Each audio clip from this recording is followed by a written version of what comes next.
Nishiki Market is 5 blocks of organized chaos, and exactly the kind of place where you go in looking for a snack and come out wondering what just happened. It's been Kyoto's main food market for over 400 years, and today it's a mix of traditional ingredients, modern snacks, and everything in between. Just be aware that while this market looks like it should be a street food free-for-all, local etiquette says no eating while walking, which is tricky because you'll want to eat everything immediately.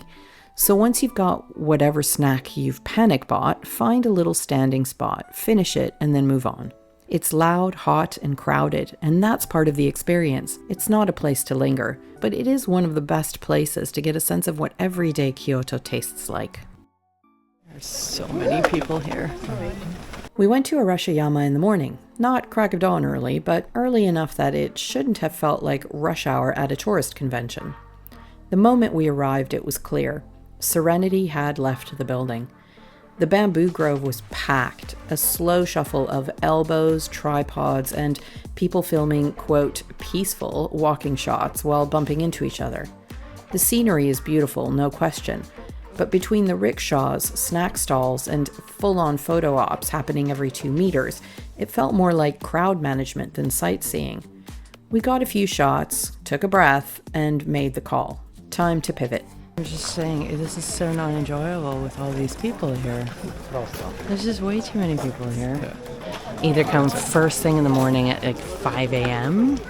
or come late at night when it's all lit up, because it's meant to be really beautiful, lit up late at night. I think this is the only way we'll get any video footage of the bamboo forest is behind us. But we're adding to that now. We are. So, absolutely. Appreciate that too. We're dodge and weave. After escaping the crowd crush in Arashiyama, tucked just behind the bamboo grove, we ducked into the garden at Tenryu-ji, a rare pocket of calm in a district that otherwise feels like it needs a traffic light for foot traffic. We skipped the temple and went straight for the garden.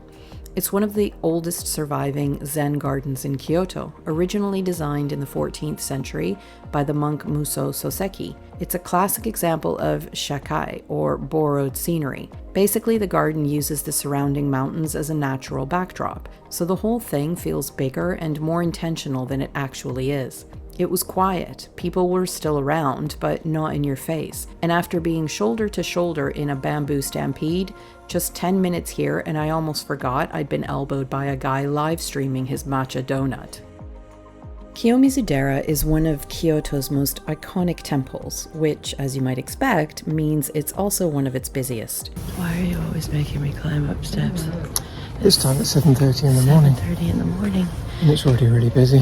But even with all the people, there's something about the place that still lands. The main hall sits on a massive wooden platform hanging off of a hillside, held together by some sort of ancient nail-free wizardry, because that's how they did things in 1633. The view is spectacular. It's both impressive and mildly unsettling when you're leaning on it with 200 other people. It gets its name, Pure Water Temple, from the Otowa waterfall below, where you can drink from 3 streams for health, success, or love. You're supposed to pick just one. Naturally, people try to chug all 3 like it's some kind of spiritual slushy sampler. Even with the selfie sticks, the tour groups, and that one person loudly FaceTiming, it still felt like a place with presence. Or maybe it's just that by the time you reach the top, you've survived enough stairs to achieve enlightenment by default.